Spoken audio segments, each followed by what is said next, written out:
আসসালামু আলাইকুম। আজকের ক্লাসে আপনাদের সবাইকে স্বাগত জানাচ্ছি। কেমন আছেন সবাই? আচ্ছা, এখন আমি আদাব, আলহামদুলিল্লাহ ভালো আছি। ওয়ালাইকুম আসসালাম, আপনারা কেমন আছেন?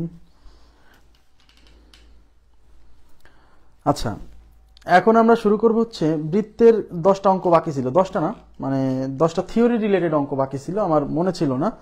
সেটা হচ্ছে 23 নম্বর প্রশ্ন থেকে। হ্যাঁ, আমি ওইটুকু আগে সলভ করে দিব। ওইটুকু সলভ করার পরে তারপর আমরা চলে যাব ঘন জ্যামিতিতে। ওকে, আচ্ছা দেখেন,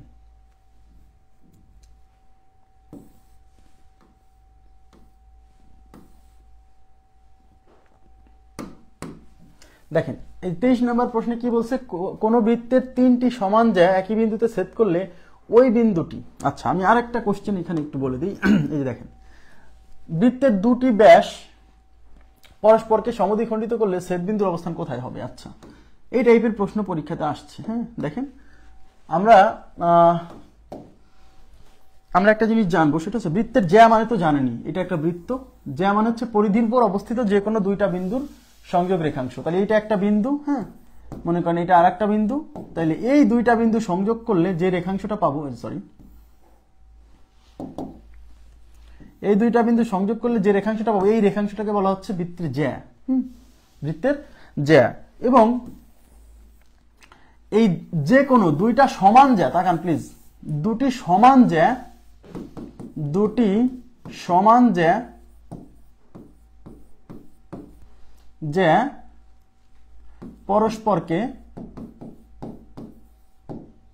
পরস্পরকে ছেদ করলে, দুটি সমান জ্যা পরস্পরকে ছেদ করলে, মনোযোগ দেন প্লিজ, দুটি সমান জ্যা পরস্পরকে ছেদ করলে কি ঘটনা ঘটতে পারে আমি সেই বিষয়টা আগে একটু এক্সপ্লেইন করব, পরে আস্তে আস্তে যাচ্ছি। হ্যাঁ, ধরেন এটা হচ্ছে সেন্টার, দুইটা সমান জ্যা, মনে করেন এটা একটা জ্যা, এই জ্যার নাম দিলাম হচ্ছে এ বিন্দু, এটা বি বিন্দু। হ্যাঁ, এই জ্যার নাম দিলাম হচ্ছে এ বি জ্যা। হ্যাঁ, আর এই বিন্দুটা হচ্ছে ধরলাম এটা বিন্দু সি বিন্দু, আর এটা হচ্ছে একটা ডি বিন্দু। ঠিক আছে, এটা হচ্ছে সিডি জ্যা। তার মানে আমি যদি এ আর বি বিন্দু সংযোগ করি, এটা হচ্ছে এ বি জ্যা, আর সি আর ডি বিন্দু যদি সংযোগ করি, তাহলে এটা হচ্ছে সিডি জ্যা।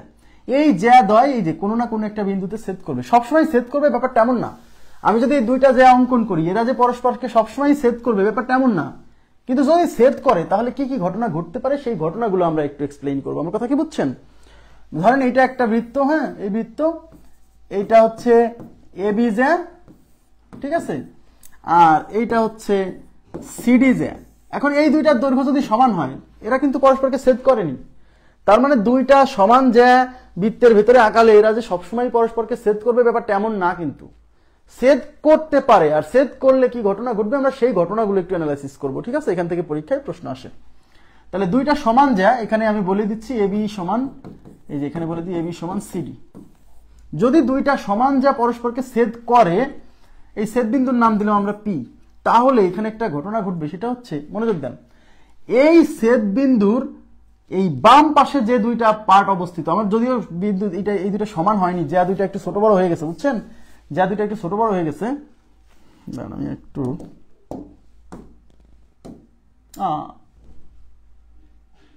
আচ্ছা, আমি আর একবার আঁকাই। হ্যাঁ, এটা এ বিন্দু, এটা বি বিন্দু, তাহলে এটা হচ্ছে এ বি জ্যা। আচ্ছা, এটা হলো সি, এটা হচ্ছে ডি, তাহলে এটা হচ্ছে সিডি জ্যা। তাহলে এবি সমান সিডি, অর্থাৎ এবি এবং সিডি জ্যা দুইটা পরস্পর সমান। হ্যাঁ, তা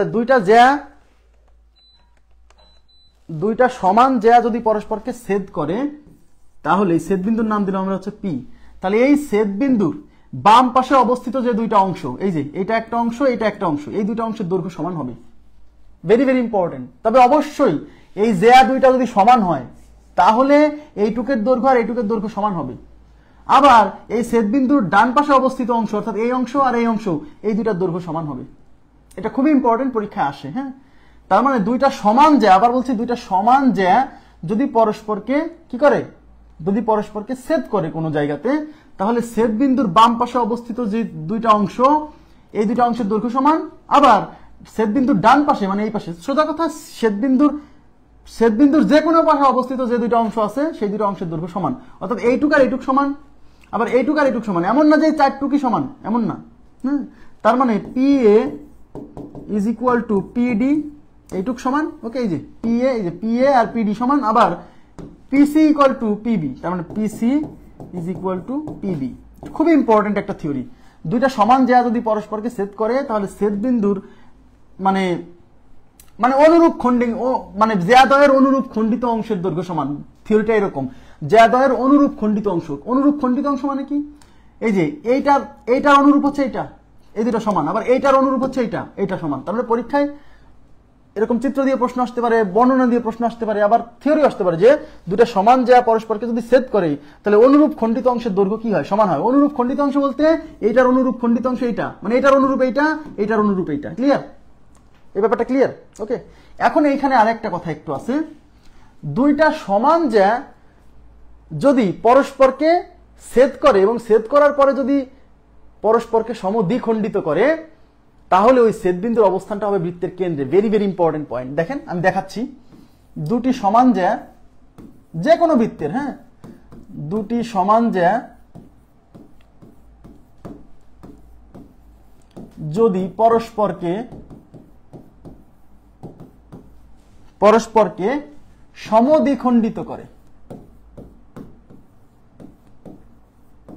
সমদ্বিখণ্ডিত করা মানে সমান দুই ভাগে ভাগ করা, হ্যাঁ, সমদ্বিখণ্ডিত করে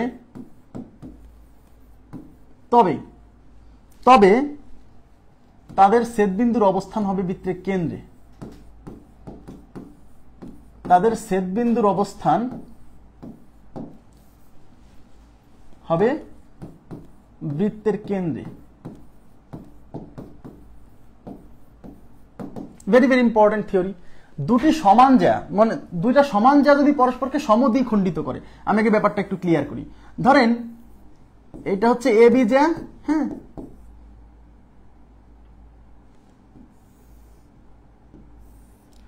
আর এটা হচ্ছে CD জ্যা। এরা কিন্তু পরস্পরকে ছেদ করছে। দেখেন, এরা কিন্তু পরস্পরকে ছেদ করছে, এরাও কিন্তু পরস্পরকে দ্বিখণ্ডিত করছে। এই AB এবং CD পরস্পরকে দ্বিখণ্ডিত করছে। দ্বিখণ্ডিত করা মানে দুই খণ্ড করা, মানে দুই ভাগে ভাগ করা। কিন্তু সেই দুই খণ্ড বা সেই দুই ভাগ সমান হবে কিনা, দ্যাট ইজ নট ইম্পর্টেন্ট।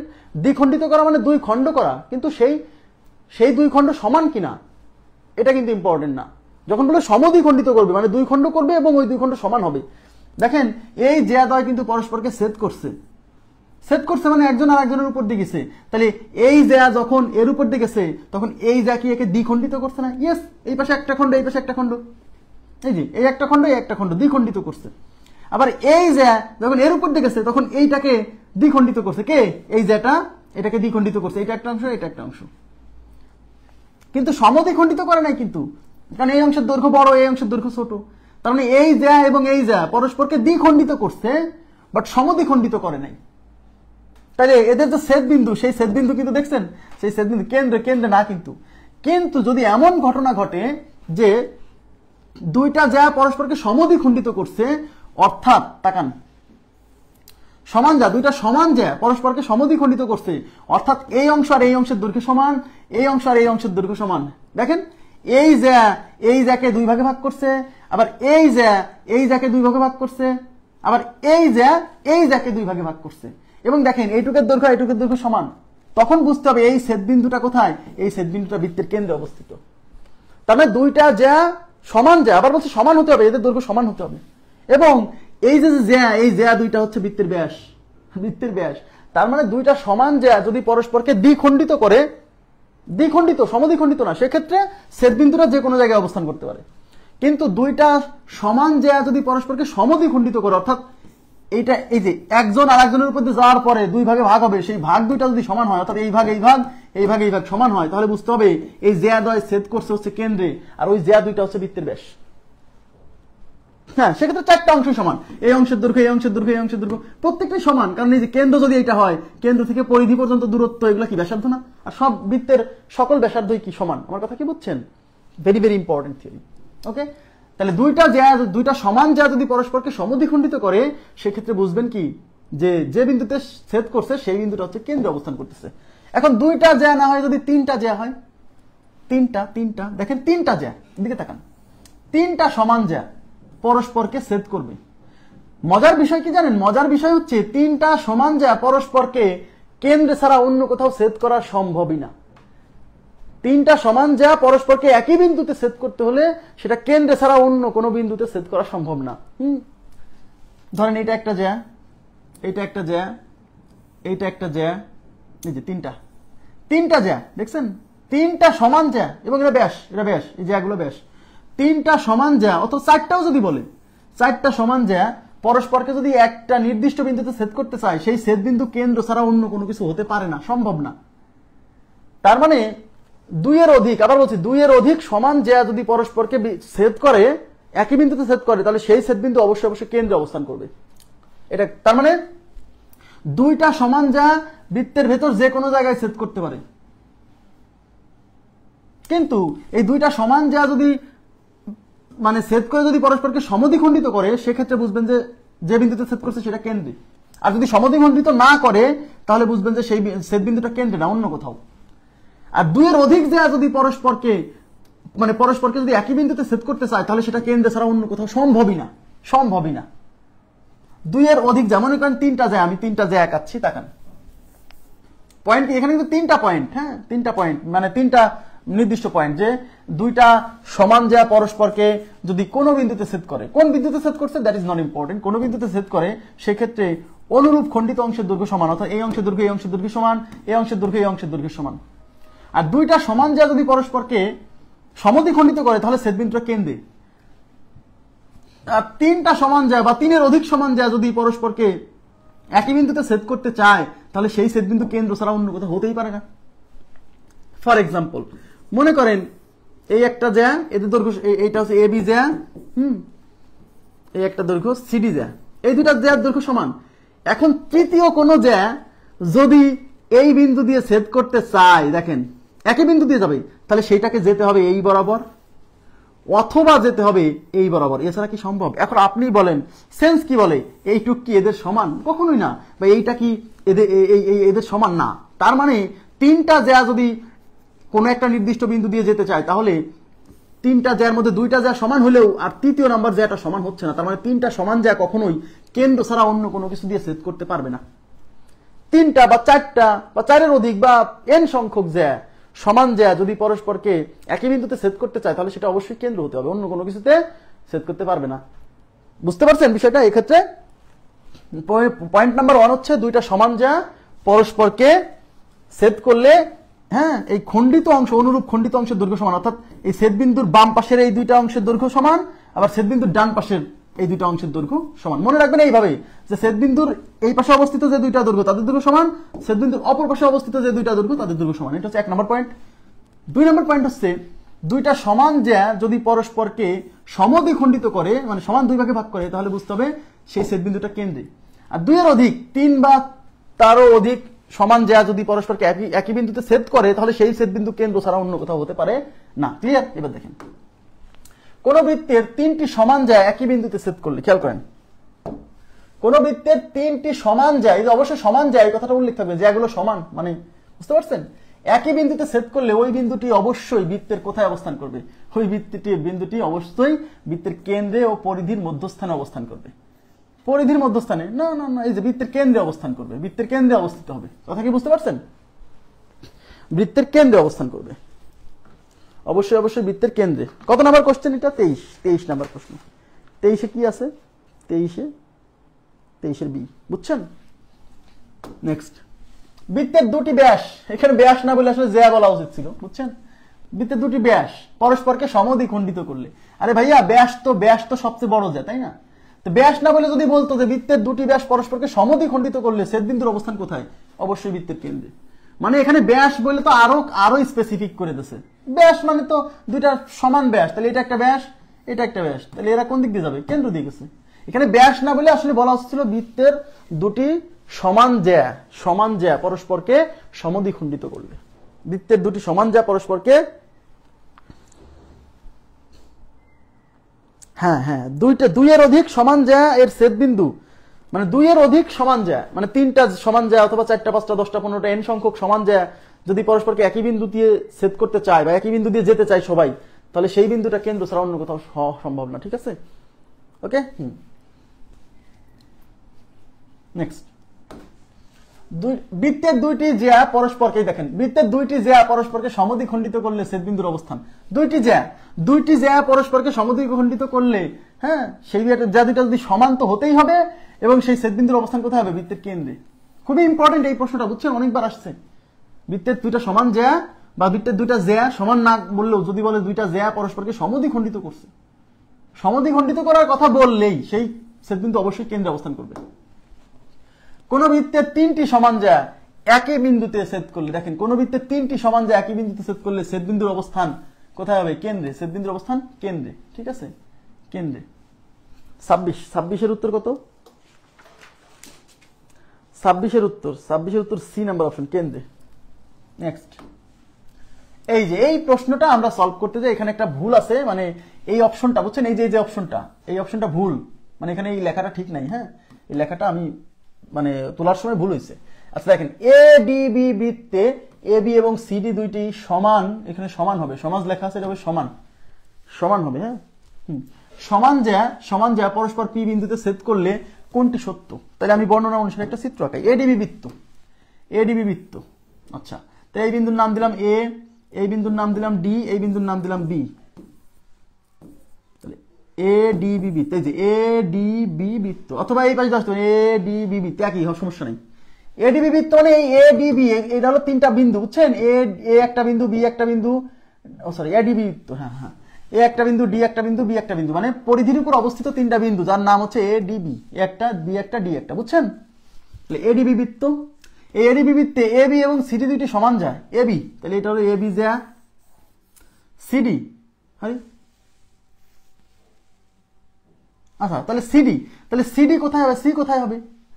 তাহলে সিডি যা যদি আপনি আঁকাতে চান, তাহলে ডি এখানে, তাহলে সি এখানে কোথাও হবে। এই যে সিডি যা, এই যে সিডি যা, কেন ডি এখানে কোথাও হলো, এখানে সি কোথায়, এখানে কেন দিলাম? কারণ এই এ বি এবং সিডি যা তো পরস্পরকে পি বিন্দুতে ছেদ করছে। একজন বলছে যে ভাই আপনি যে সিডি যা তো এটাও হতে পারে, এটাও হতে পারে না, এটা হবে না। কেন? কারণ কোশ্চেনে বলাই আছে যে এ বি এবং সিডি যা পরস্পরকে পি বিন্দুতে ছেদ করছে, তার মানে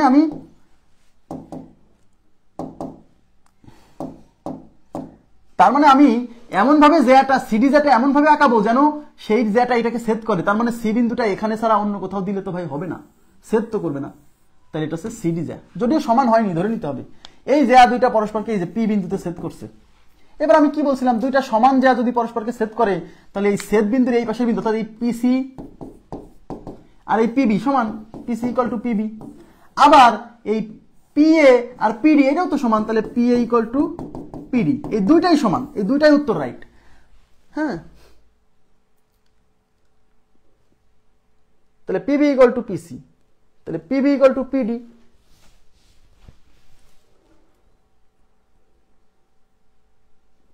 আচ্ছা, এখন এই শর্ত অনুসারে এটা কিন্তু রাইট, কিন্তু এই চিত্রটা যদি আমি খালি শুধু আমি এই জিনিসটা যদি এরকম করে দিতাম, দেখেন এইটা হলো এ বিন্দু, এইটা হচ্ছে ডি বিন্দু, আর এইটা হচ্ছে বি বিন্দু। এডিবি বৃত্ত, এই যে এডিবি বৃত্ত আমি এই পাশ দিয়ে চিন্তা না করে আমি এই পাশ দিয়ে যদি চিন্তা করি এ ডিবি, ব্যাস এডিবি, দুই পাশ থেকে তো সম্ভব, তাই না?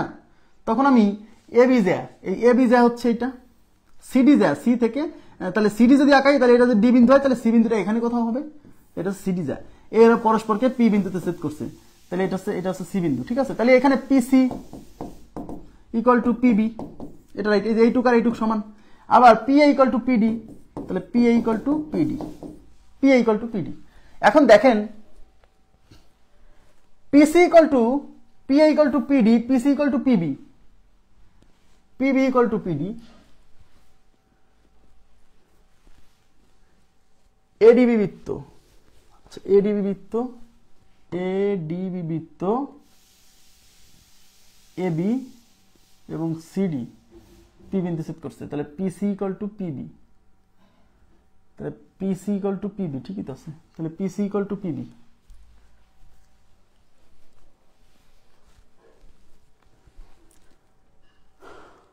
PB equal to PC, P equal to PD, P equal to PD, PB equal to PD তো কোনোভাবে হচ্ছে না, PB equal to PD, PB equal to PD.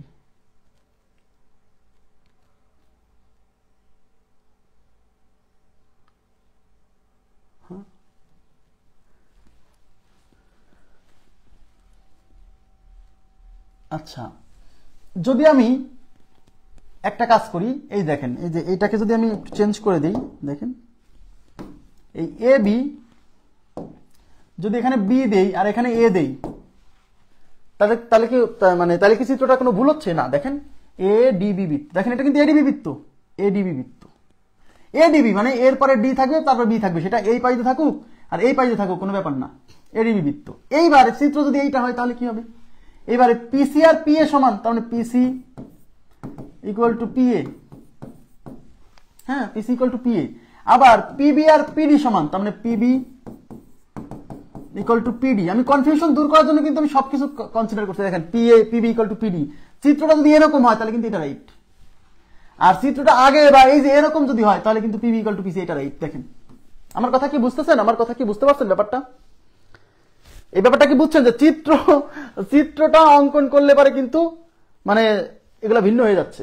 তার মানে এখানে কিন্তু দুইটা অপশন রাইট, এই বি নাম্বার অপশন রাইট, এই ডি নাম্বার অপশন রাইট। এটা ডিপেন্ড করতেছে চিত্রটা কিভাবে আঁকা আছে তার উপর। ক্লিয়ার? এখন প্রশ্ন হচ্ছে কিন্তু দুইটা অপশন তো থাকবে না, অপশনে যে কোনো একটা থাকবে, কারণ এখানে কিন্তু এইটাও রাইট, এইটাও রাইট, এগুলাও রাইট, এগুলাও রাইট, প্রত্যেকটা রাইট, কিন্তু অপশন তো একটা থাকবে। তাহলে আমি আসলে কি করব পরীক্ষার হলে? আসলে আমি কি করবো বা আমার কি করা উচিত, তাই না ব্যাপারটা?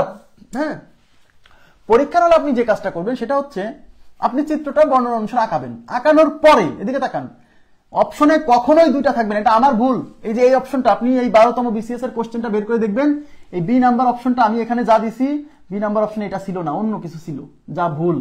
তার মানে এটা option D number option right. হ্যাঁ, ডি নাম্বার অপশন রাইট, এটাও রাইট, এটাও রাইট, কিন্তু মানে প্রিন্টিং টাইপিং মিস্টেকে এটা এরকম হয়ে গেছে যা উত্তরের সাথে ম্যাচ করে যাচ্ছে। আমার কথা কি বুঝছেন এই ব্যাপারটা? তাহলে এখন প্রশ্ন হচ্ছে আপনি চিত্র আঁকাবেন, আপনি বর্ণনা অনুসারে একটা চিত্র আঁকাবেন। চিত্র আঁকানোর পরে যা যা আপনি বের করলেন সেইগুলো অপশনে খুঁজবেন, যদি খুঁজে পান মারে দিবেন, আর যদি খুঁজে না পান তখন বুঝবেন যে এই যে জ্যাটা আঁকাইছেন না, এই জ্যার এই এ বিন্দু আর বি বিন্দু, এই জ্যাটা পরিবর্তন করে দিবেন, মানে এই বিটাকে এখানে আনিয়ে দিবেন, এটাকে ওইখানে নিয়ে যাবেন, তারপরে করে দেখবেন মিলে গেছে। আমার কথা কি বুঝছেন?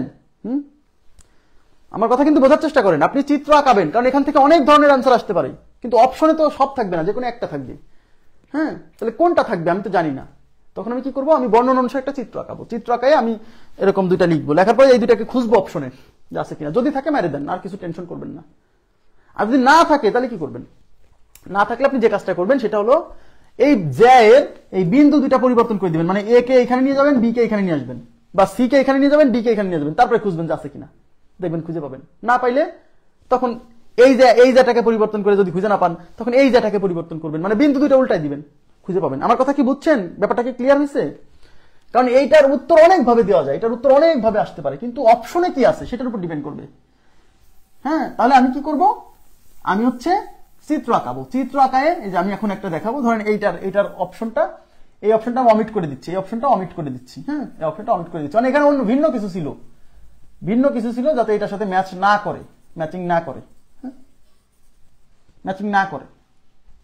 এখানে অন্য কিছু ছিল, এখানে কি ছিল? 2 নম্বর অপশনে মনে করেন যে ছিল হচ্ছে PA ইকুয়াল টু সি, এরকম কিছু একটা ছিল। হ্যাঁ, এবার আমি বর্ণনা অনুসারে একটা চিত্র আঁকাই, এডিবি বৃত্ত। তাহলে এটা হচ্ছে এ বিন্দু, এটা হচ্ছে ডি বিন্দু, এটা হচ্ছে বি বিন্দু। তাহলে এডিবি বৃত্ত আঁকালাম। এবার কি বলছে? এডিবি বৃত্তে এ বি এবং সিডি দুইটা সমান যায়। এ বি একটা জ্যা, তাহলে এ আর বি আমি যুক্ত করলে একটা জ্যা পাইয়ে গেলাম, এ বি জ্যা, এবং সিডি আর একটা জ্যা। এখন সিডি জ্যা কোনটা হবে? এটা যদি ডি বিন্দু হয় তাহলে সি বিন্দু তো এখানে বৃত্তের উপর নাই, তখন এই সিডি জ্যা দেখে বুঝতে হবে যে আর একটা বিন্দু সি কোথাও ধরতে হবে। কোথায় ধরতে হবে? যেহেতু এই জ্যা দুইটা পরস্পরকে ছেদ করবে, তার মানে সি বিন্দুটা এইখানে ধরতে হবে, তো এটা হচ্ছে সি বিন্দু। তাহলে এ বি জ্যা সিডি জ্যা পরস্পরকে পি বিন্দুতে ছেদ করছে, তাহলে এটা হচ্ছে পি বিন্দু। তাহলে আমরা কি জানি? এই ছেদ বিন্দুর এই পাশে যে দুইটা বিন্দু অংশ, তাহলে পিসি ইকুয়াল টু পিবি, এটা কিন্তু রাইট। তাহলে পিসি ইকুয়াল টু পিবি আমি এটা খুঁজবো, পিসি ইকুয়াল টু পিডি হবে না, পিসি ইকুয়াল টু পিবি হতে হবে না, পি ইকুয়াল টু পিবি, পিসি, তার মানে এটা মিললো না, তার মানে এটা অপশন নাই। তাহলে পি ইকুয়াল টু পিডি, দেখি তো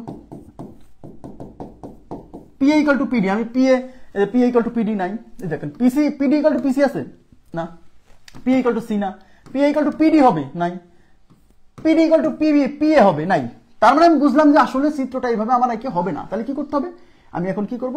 এই জ্যার এই যে এই যে এর দুই বিন্দুটা উল্টাই দিব, এই বি বিন্দু এখানে দিব, এ বিন্দু এখানে দিব, তারপর দেখবো মেলে কিনা। তাহলে আমি এখানে দিয়ে দিব হচ্ছে আমি বি বিন্দু, আর এখানে দিয়ে দেবো এ বিন্দু। আরে তাই তো ছিল আগে, এটা দিয়ে দেবো এ বিন্দু, এটা দিয়ে দেবো বি বিন্দু। এইবার বলেন তো, তাহলে এইবার এটা হচ্ছে পিসি আর এটা হচ্ছে পিএ, তাহলে PA equal to PC, PA equal to PC, আর একটা হচ্ছে পিবি ইকুয়াল টু পিডি। এইবার দেখবো এই দুইটা আছে কিনা। তাহলে পিএ ইকুয়াল টু পিসি, দেখেন পিসি ইকুয়াল টু পিএ নাই, পিএ ইকুয়াল টু পিসি নাই, কিন্তু পিবি ইকুয়াল টু পিডি, এই যে পিবি ইকুয়াল টু পিডি মিলে গেছে।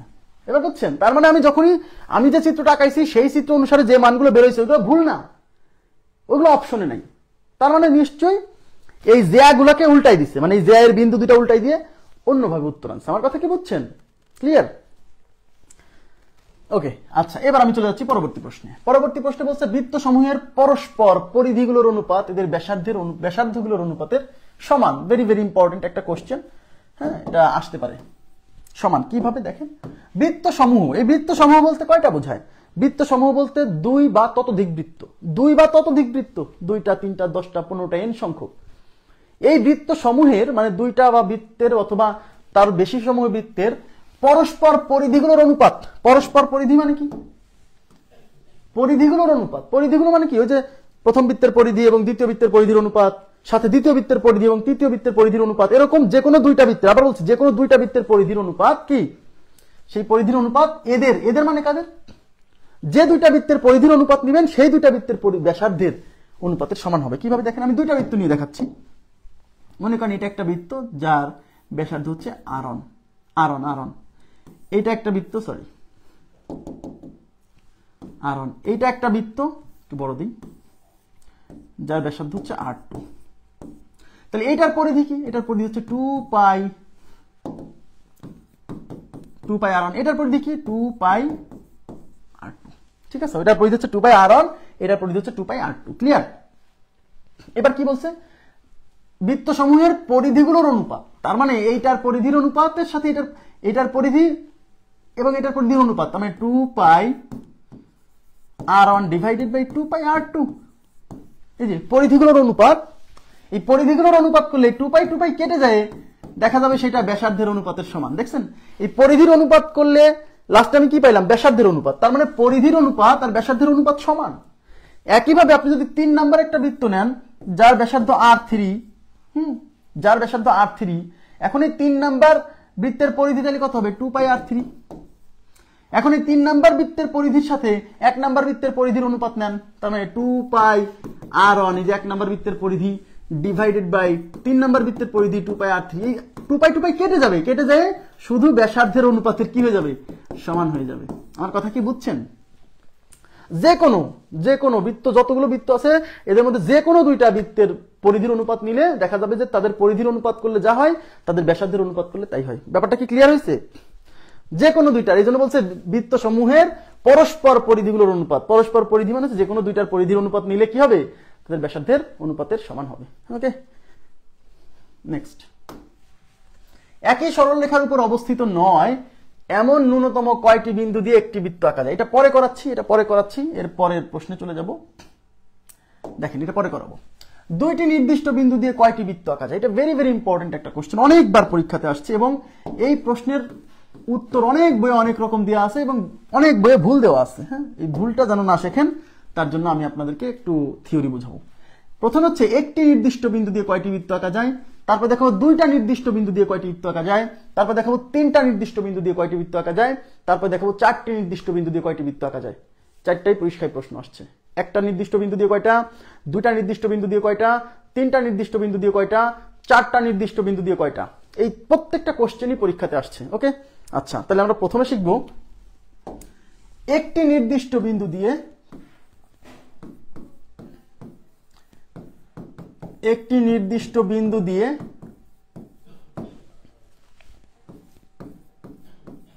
অসংখ্য বৃত্ত আঁকা যায়।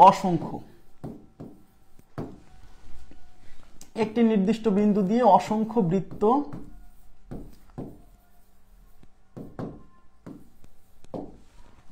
বৃত্ত আঁকা যায়, অসীম সংখ্যক। একটা নির্দিষ্ট বিন্দু দিয়ে অসীম সংখ্যক বৃত্ত যায়। কিভাবে? ধরেন এইটা একটা বিন্দু, এই নির্দিষ্ট বিন্দু, এটা হচ্ছে সেই নির্দিষ্ট বিন্দু। এখন এই বিন্দু দিয়ে আপনি কম্পাস ধরে, কম্পাস ধরবেন যে কোনো এক জায়গায়, কম্পাস ধরে এদিকে তাকান, মনে করেন যে এইখানে কম্পাস ধরলেন, এদিকে তাকান, এখানে কম্পাস ধরে, এখানে এই কম্পাসের হচ্ছে যে নিডলিটা, হ্যাঁ, এখানে কম্পাস ধরে আপনি এই বিন্দু দিয়ে একটা বৃত্ত আঁকায় ফেললেন। পারবেন না? পারবেন না। তাহলে এটা একটা বিন্দু। এখন আমি কি করবো জানেন? এখানে একটা কম্পাস ধরে এই বিন্দু দিয়ে, এই যে এটা হচ্ছে সেই বিন্দু, সেই নির্দিষ্ট বিন্দু, এই বিন্দু দিয়ে একটা বৃত্ত যাবে। এখন একজন কি করলো, সেই এই বিন্দু দিয়ে এই পাশ দিয়ে একটা বৃত্ত আঁকালো, হবে না? হবে। একজন করলো কি, এইরকম একটা বৃত্ত আঁকালো, হবে না? অবশ্যই হবে। একজন করলো এইরকম একটা বৃত্ত আঁকালো, হবে না? সে দেখেন প্রত্যেকটা বৃত্ত কিন্তু ওই বিন্দু দিয়ে যাচ্ছে। আর একজন এইরকম একটা বৃত্ত আঁকালো, হবে না? আর একজন এইরকম একটা বৃত্ত আঁকালো, হবে না? আর একজন এটা বড় বড় করে আর একটা বৃত্ত আঁকালো, আরো বড় করে একটা বৃত্ত আঁকালো, আরো বড় করে একটা বৃত্ত আঁকালো। আমার কথা কি বুঝতেছেন? তার মানে ওই নির্দিষ্ট বিন্দু দিয়ে আসলে এরকম অসংখ্য, অসীম সংখ্যক এরকম বড় বড়, আমি আরো বড় সাইজের একটা বৃত্ত আঁকাবো, যাবে না? যাবে না? ওই বিন্দু দিয়ে আরো বড় সাইজের একটা বৃত্ত আঁকাবো, যাবে না? অবশ্যই যাবে। আমি আর একটু ছোট একটা বৃত্ত আঁকাবো, তাও তো হবে, আরো ছোট একটা বৃত্ত আঁকাবো। তার মানে এরকম কোন একটা নির্দিষ্ট বিন্দু দিয়ে অসংখ্য বৃত্ত আঁকা যাবে। আমার কথা বুঝছেন কিনা? তাহলে একটি নির্দিষ্ট বিন্দু দিয়ে অসীম সংখ্যক বৃত্ত আঁকা যায়, অসীম সংখ্যক। এবার আমরা দেখব দুইটি নির্দিষ্ট বিন্দু দিয়ে কয়টা বৃত্ত অঙ্কন করা যায়। দুইটি নির্দিষ্ট বিন্দু দিয়ে, দুটি নির্দিষ্ট বিন্দু দিয়ে কতগুলো বৃত্ত আঁকা যায় বলেন তো? আপনারা উত্তর দেন তো।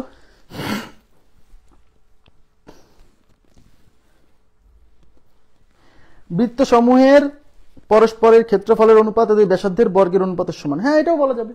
বৃত্ত সমূহের পরস্পরের ক্ষেত্রফলের অনুপাত, তাহলে এটা হচ্ছে বৃত্ত, এক নাম্বার বৃত্ত যার ব্যাসার্ধ r1, তাহলে এর ক্ষেত্রফল হবে পাই r1 স্কয়ার।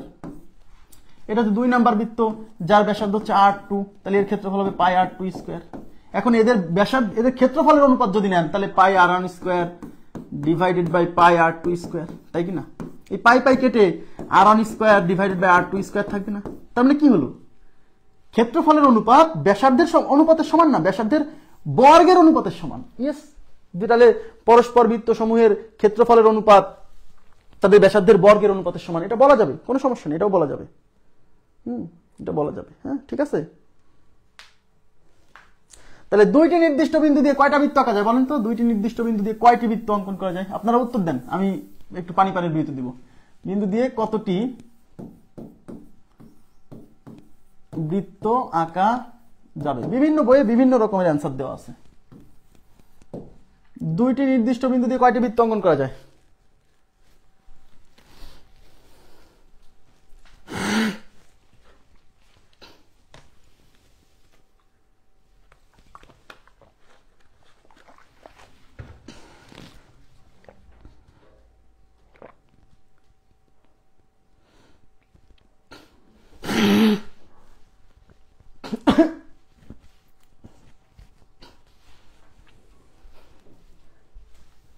কি অবস্থা? বিভিন্ন বইয়ে উত্তর দেওয়া আছে তিনটি বৃত্ত অঙ্কন করা যায়, তিনটি। হ্যাঁ, যেটা ভুল। দুইটি নির্দিষ্ট বিন্দু দিয়ে অসীম সংখ্যক বৃত্ত আঁকা যায়। অ্যান্সার হচ্ছে অসীম সংখ্যক, অসংখ্য, অসংখ্য বৃত্ত অঙ্কন করা যায়, বৃত্ত অঙ্কন করা যায়। অঙ্কন বানান ভুল হয়েছে।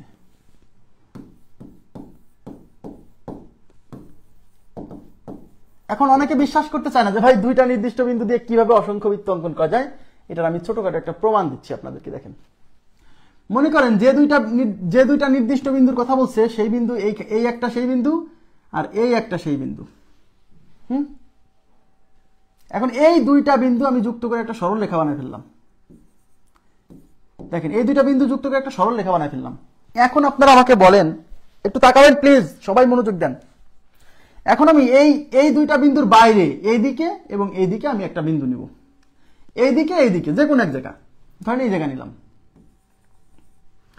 এখন আমাকে বলেন এই বিন্দুর সাথে এই বিন্দু যুক্ত করি তাইলে এটা কি একটা ত্রিভুজ হবে না? এটা কি একটা ত্রিভুজ না? ইয়েস ইয়েস, এটা তাকান প্লিজ, তাকান, এটা একটা ত্রিভুজ। এখন আমরা কি জানি, একটা ত্রিভুজের তিন কোণা দিয়ে একটা বৃত্ত অঙ্কন করা যায়, সেই বৃত্তের নাম হচ্ছে ওই ত্রিভুজের পরিবৃত্ত। পড়ছেন কিনা? যে কোনো ত্রিভুজের ত্রিভুজ হলেই তার 3 কোণা দিয়ে একটা বৃত্ত অঙ্কন করা যাবে, যে বৃত্তকে বলা হয় ওই ত্রিভুজের পরিবৃত্ত। এটা আপনারা সবাই জানেন। তার মানে এটা যেহেতু একটা ত্রিভুজ, তার মানে এই ত্রিভুজের 3 কোণা দিয়ে একটা বৃত্ত অঙ্কন করতে পারবো। এই ত্রিভুজের 3 কোণা দিয়ে একটা বৃত্ত অঙ্কন করবো। এদিকে তাকান, তাহলে এই 3 কোণা দিয়ে আমি একটা বৃত্ত আঁকাই ফেললাম। এই যে ভালো হয়নি কিন্তু আঁকা তো যাবে, আমি তো শিওর। যে কোনো ত্রিভুজটা যদি এরকম ফ্ল্যাটও হয়, তাও শিওর থাকবেন এই 3 কোণা দিয়ে একটা বৃত্ত অঙ্কন করা যাবে। শিওর থাকবেন যাবে। আমার তো হচ্ছে না, কিন্তু আঁকা যাবে শিওর।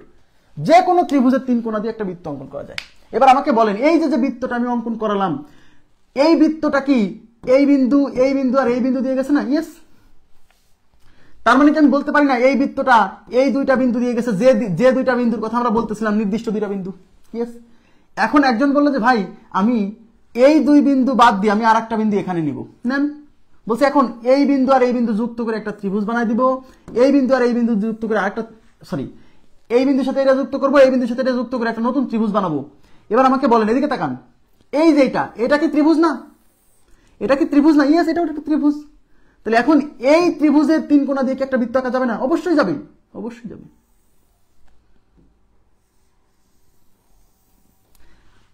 অবশ্যই যাবে। তার মানে এই যে 2 নাম্বার ত্রিভুজ, সেই 2 নাম্বার ত্রিভুজের 3 কোণা দিয়ে একটা বৃত্ত আঁকালাম, সেই বৃত্তটা কি এই 2 বিন্দুতে যায়নি? অবশ্যই গেছে। আগের বৃত্তটা, প্রথম বৃত্তটাও কিন্তু এই 2 বিন্দুতে গেছিল। একজন বলছে ভাই আমি এখন এখানে একটা বিন্দু নিয়ে এই 2 বিন্দু যুক্ত করে দিব, তাহলে নতুন আর একটা ত্রিভুজ হবে। এইবার এই নতুন যে ত্রিভুজ, এই 3 নাম্বার যে ত্রিভুজটা, এই যে যেটা, এই ত্রিভুজের 3 কোণা দিয়ে কি বৃত্ত আঁকা যাবে না? অবশ্যই যাবে। তাহলে এই ত্রিভুজের 3 কোণা দিয়ে আমি একটা বৃত্ত অঙ্কন করব। ইয়েস। একইভাবে একজন বলছে না আমি আরো দূরে একটা বিন্দু নেব, তারপরে এই 2 বিন্দু যুক্ত করে দিয়ে আমি আরেকটা ত্রিভুজ বানাবো, তখন সেই ত্রিভুজের 3 কোণা দিয়ে একটা বৃত্ত অঙ্কন করব। হ্যাঁ, তাও সম্ভব। একজন বলছে ভাই এদিক না নিয়ে এই পাশে নেন তো। আচ্ছা, এই পাশে একটা বিন্দু নিলাম, এবার এই বিন্দুর সাথে এটা যুক্ত করে দিলাম, এই বিন্দুর সাথে এটা যুক্ত করে দিয়ে এই পাশে যে ত্রিভুজটা হলো, সেই ত্রিভুজের 3 কোণা দিয়ে একটা বৃত্ত যাবে না? যে কোনো ত্রিভুজের 3 কোণা দিয়ে বৃত্ত যায়, তাহলে এই ত্রিভুজের 3 কোণা দিয়েও একটা বৃত্ত অঙ্কন করা যাবে। এবং এই যে বৃত্তটা, সেই বৃত্তটাও কিন্তু এই 2 পাশের বিন্দু দিয়ে গেছে। এখন বলছে ভাই আর একটু দূরে একটা বিন্দু নেই, তারপরে এই 2 বিন্দু যুক্ত করে দিয়ে নতুন আরেকটা ত্রিভুজ পাইলাম, এই নতুন ত্রিভুজের 3 কোণা দিয়ে আরেকটা বৃত্ত অঙ্কন করা যাবে। যাবে। দেখেন এখানে যতগুলো বৃত্তই আপনি আঁকান, সেই বৃত্তগুলো কিন্তু এইখানে আর এখানে যে 2টা বিন্দু ছিল, সেই বিন্দু দিয়ে কিন্তু যাচ্ছে। এবার এখান থেকে আরেকটু দূরে যদি একটা বিন্দু নেই, আর এই 2 বিন্দু যদি যুক্ত করে আরেকটা ত্রিভুজ তৈরি করি, এবার এই ত্রিভুজের 3 কোণা দিয়ে আরেকটা বৃত্ত অঙ্কন করা যাবে। যাবে। এবার যদি আরেকটু দূরে একটা বিন্দু নেই, আর এই বিন্দু আর এই বিন্দুর সাথে যদি যুক্ত করে আরেকটা ত্রিভুজ বানাই, তাহলে আমি এখন যদি এই ত্রিভুজের 3 কোণা দিয়ে একটা বৃত্ত দেই, সেই বৃত্তটাও এই 2 বিন্দু দিয়ে যাচ্ছে। আমার কথা কি বুঝতেছেন? তার মানে এখানে যে 2টা বিন্দু দিয়ে আমি যাত্রা শুরু করছিলাম, তার এই পাশে অসীম সংখ্যক বিন্দু নিয়ে অসীম সংখ্যক ত্রিভুজ তৈরি করা যাবে। প্রত্যেকটা ত্রিভুজের 3 কোণা দিয়ে বৃত্ত আঁকলে প্রত্যেকটা বৃত্ত এই 2 বিন্দু দিয়ে যাবে। তার মানে এই পাশে অসীম সংখ্যক বৃত্ত আছে যাদের প্রত্যেকেই এই 2 বিন্দু দিয়ে গেছে। আবার এই পাশে আমি অসীম সংখ্যক বিন্দু নিয়ে এই 2 বিন্দুর সাথে যুক্ত করে ত্রিভুজ বানালে প্রত্যেকটা ত্রিভুজের 3 কোণা দিয়ে বৃত্ত আঁকা যাবে। তার মানে এই পাশে অসীম সংখ্যক ত্রিভুজ আঁকা যাবে, যে ত্রিভুজের প্রত্যেক 3 কোণা দিয়ে বৃত্ত যাবে, যার প্রত্যেকটা বৃত্তই হচ্ছে এই 2 বিন্দু দিয়ে তো গেছেই, আর এদিকে অন্য আর একটা বিন্দু। তার মানে আমার কথা কি বুঝছেন? তার মানে এরকম এই পাশে অসীম সংখ্যক বৃত্ত আঁকা যাবে, ওই 2 বিন্দু দিয়ে গেছে। এই পাশে অসীম সংখ্যক বৃত্ত আঁকা যাবে যারা এই 2 বিন্দু দিয়ে গেছে। এবার কি ক্লিয়ার হয়েছে? ব্যাপারটা কি ক্লিয়ার হলো? প্লিজ কাইন্ডলি রেসপন্স করতে হবে। কোথাও না বুঝলে বলতে হবে, চুপচাপ করে থাকলে হবে না কিন্তু। হ্যাঁ, কোথাও না বুঝলে আমাকে বললে আমি বুঝাই দিয়ে ট্রাই করবো যে 2টা বিন্দু দিয়ে অসীম সংখ্যক বৃত্ত অঙ্কন করা যায়। হ্যাঁ,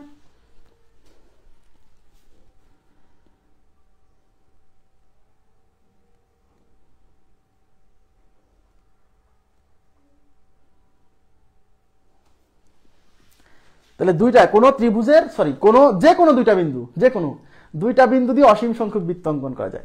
এখন যদি আপনাকে বলে 3টা বিন্দু দিয়ে কয়টা বৃত্ত অঙ্কন করা যায়? 3টি বিন্দু দিয়ে।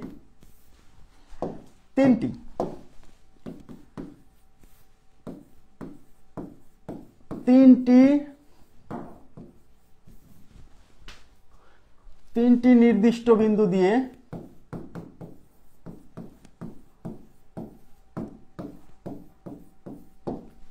কয়টি বৃত্ত অঙ্কন করা যায়? আপনারা উত্তর দেন তো। তিনটি নির্দিষ্ট বিন্দু দিয়ে কয়টি বৃত্ত অঙ্কন করা যায়? তিনটা নির্দিষ্ট বিন্দু দিয়ে কয়টা বৃত্ত অঙ্কন করা যাবে?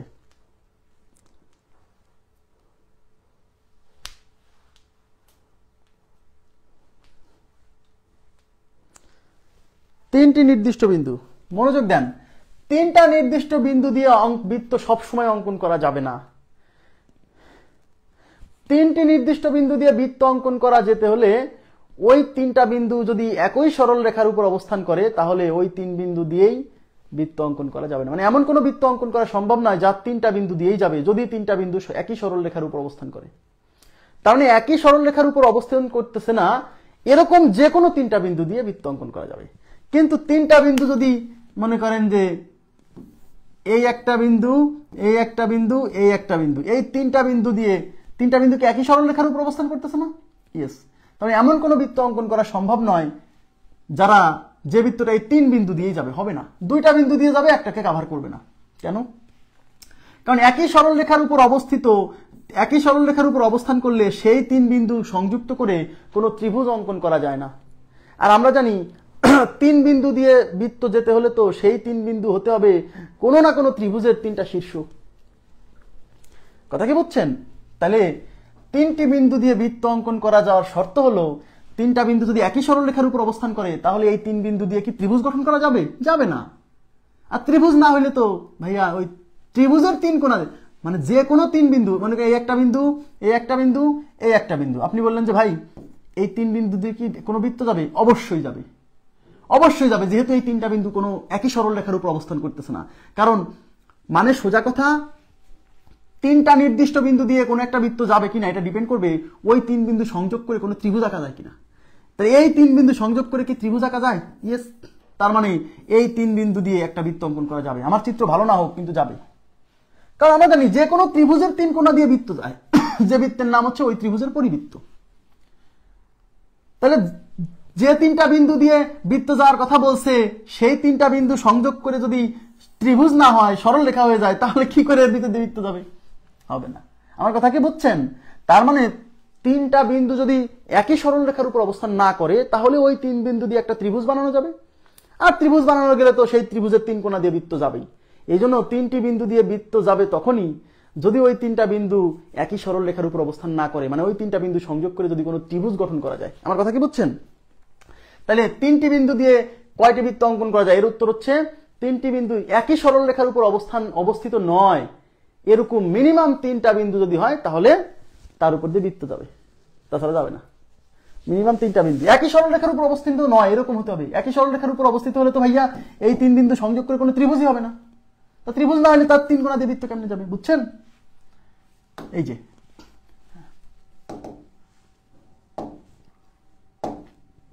দেখেন দুইটি নির্দিষ্ট বিন্দু দিয়ে কতগুলো বৃত্ত অঙ্কন করা যায়? দুইটি নির্দিষ্ট বিন্দু দিয়ে, দেখেন দুইটা নির্দিষ্ট বিন্দু দিয়ে অসংখ্য অসংখ্য অসংখ্য। দেখেন একই সরল রেখার উপর অবস্থিত নয় এমন ন্যূনতম কয়টি বিন্দু দেওয়া থাকলে একটি বৃত্ত অঙ্কন করা যাবে? একই সরল রেখার উপর অবস্থিত নয় এরকম মিনিমাম তিনটি বিন্দু দেওয়া থাকলে একটা বৃত্ত অঙ্কন করা যাবে। মিনিমাম তিনটা, কারণ তিনটা বিন্দু যখন দেওয়া থাকবে যারা একই সরল রেখার উপর অবস্থিত নয় ওই তিনটা বিন্দুকে সংযোগ করলে একটা ত্রিভুজ হবে, আর ত্রিভুজের তিন কোণা দিয়ে বৃত্ত যাবেই। ঠিক আছে?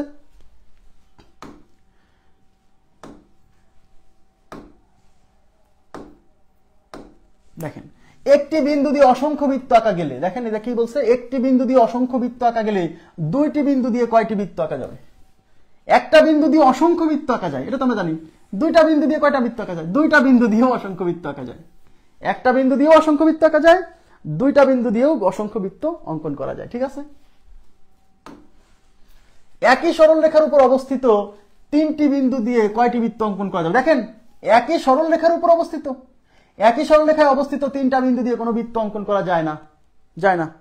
কারণ একই সরল রেখার উপর অবস্থিত হলে পরে তো ভাইয়া দেখেন একই সরল রেখায় অবস্থিত তিনটি বিন্দুর মধ্য দিয়ে কয়টি বৃত্ত আঁকা যাবে? একই সরল রেখার উপর অবস্থিত তিনটা বিন্দু, তাহলে তো বৃত্তই আঁকা যাবে না। কারণ একই সরল রেখার উপর অবস্থান করলে ওই তিন বিন্দু সংযোগ করে কি কোনো ত্রিভুজ অঙ্কন করা যায়? যায় না। যেহেতু ত্রিভুজ হয় না, এই তিন বিন্দু সংযোগ করলে যেহেতু ত্রিভুজ হচ্ছে না, ত্রিভুজ না হলে তো ওই তিন কোণা দিয়ে বৃত্ত যাবেই না। আমার কথা কি বুঝতেছেন? তিনটা বিন্দু দিয়ে তিনটা বিন্দু যদি একই সরলরেখার উপর অবস্থান করে তাহলে ওই তিন বিন্দু যুক্ত করলে তো ত্রিভুজ হবে না।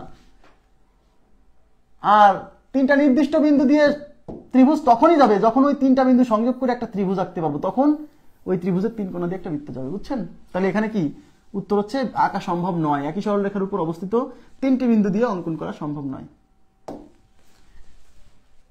আচ্ছা, তাহলে এই টাইপের প্রশ্ন শেষ। এবার হচ্ছে তিনটি বিন্দু গেল, তো একটি নির্দিষ্ট বিন্দু, দুইটা নির্দিষ্ট বিন্দু, তিনটা বিন্দু দেখাইছি। এবার চারটি বিন্দু দিয়ে, চারটি বিন্দু দিয়ে একটি বৃত্ত অঙ্কন করা যাবে। অঙ্কন করা যাবে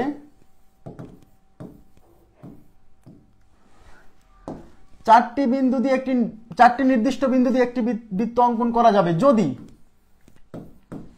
যদি ওই চার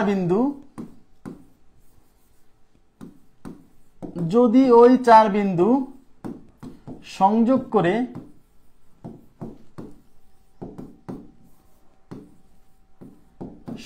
করে অঙ্কিত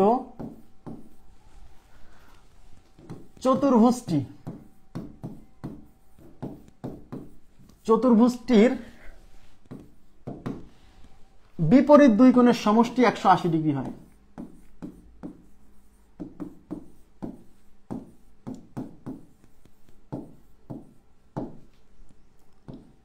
বিপরীত দুই কোণের সমষ্টি 180 ডিগ্রি হয়। আমার কথা কি বুঝছেন?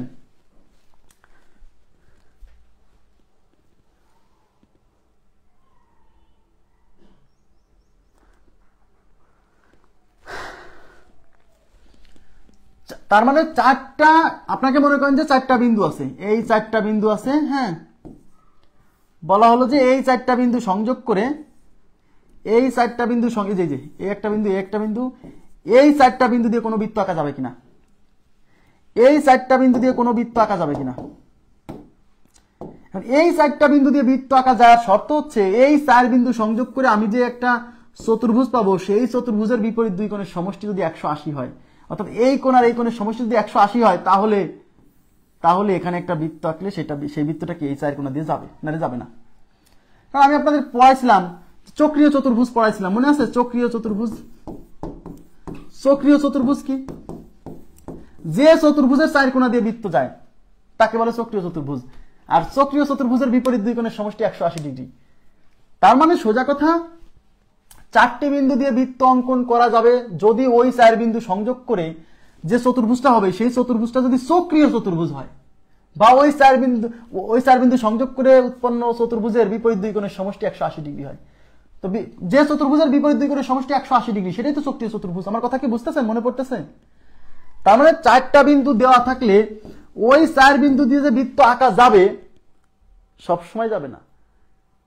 ওই চার বিন্দু সংযোগ করে আপনি যদি একটা চতুর্ভুজ আঁকেন, সেই চতুর্ভুজটা যদি সক্রিয় হয় মানে বিপরীত দুই কোণের সমষ্টি 180 হয়, তাহলে ওই চার কোণা দিয়ে একটা বৃত্ত যাবে। ব্যাস, এই চার বিন্দু পর্যন্তই পরীক্ষায় আসে। একটা নির্দিষ্ট বিন্দু দিয়ে কয়টা বৃত্ত যায়, দুইটা নির্দিষ্ট বিন্দু দিয়ে কয়টা বৃত্ত যায়, তিনটা নির্দিষ্ট বিন্দু দিয়ে কয়টা বৃত্ত যায়, চারটা নির্দিষ্ট বিন্দু দিয়ে কয়টা বৃত্ত যায়, এর বাইরে আসবে না। বুঝছেন? তাহলে চার বিন্দু দিয়ে বৃত্ত যাওয়ার শর্ত হচ্ছে কি, যে চারটা বিন্দু দেওয়া থাকবে, মনে করেন এই চারটা বিন্দু এরকম দেওয়া আছে। এখন আপনি এই চারটা বিন্দু সংযোগ করে একটা চতুর্ভুজ আঁকাবেন, এদের বিপরীত দুই কোণের সমষ্টি 180 হবে না, দেখে বোঝা যাচ্ছে এরাও সূক্ষ্মকোণ এরাও সূক্ষ্মকোণ, তাহলে শিওর থাকেন এদের চার কোণা দিয়ে বৃত্ত যাবে না। যদি চারটা বিন্দু সংযোগ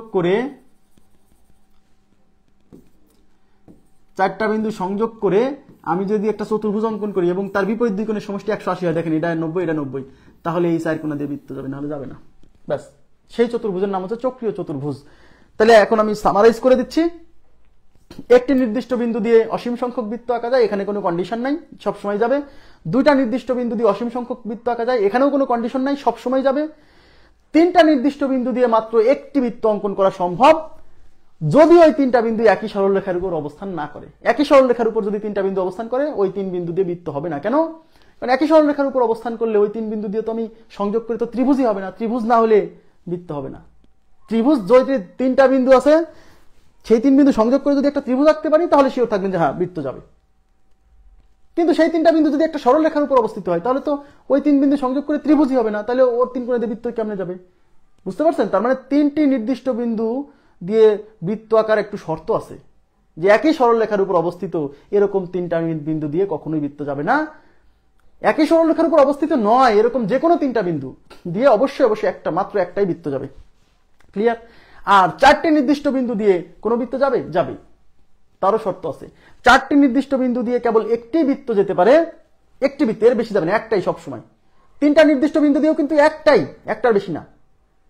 চারটা নির্দিষ্ট বিন্দু দিয়ে একটি বৃত্ত অঙ্কন করা যাবে যদি ওই চার বিন্দু সংযোগ করে অঙ্কিত চতুর্ভুজ চক্রীয় চতুর্ভুজ হয় বা অঙ্কিত চতুর্ভুজের বিপরীত দুই কোণের সমষ্টি 180 ডিগ্রি হয়।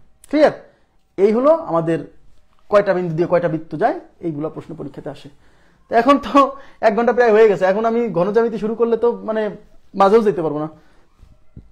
তো বৃত্ত শেষ। তাহলে রেখা, কোণ, ত্রিভুজ, চতুর্ভুজ, ট্রাপিজিয়াম তো চতুর্ভুজের মধ্যেই বৃত্ত শেষ। শুধু ঘনজ্যামিতি আছে। ঘনজ্যামিতি অল্প সময়, হয়তো 2 থেকে 3টা ক্লাসে হবে না, 3টা বা 4টা ক্লাস লাগবে। আমাকে একটু সময় দেন, আমি আপনাদেরকে যেহেতু কথা দিছি যে মানে জ্যামিতিটা ভালো করে পড়াবো, জ্যামিতি, পরিমিতি, ত্রিকোণমিতি আমি ভালো করেই পড়াইছি। আপনি ব্যাংকেরও বিগত সালের প্রশ্ন সলভ করে দেখেন, যদি 99% না পারেন তাহলে আমার কাছে এসে বললেন।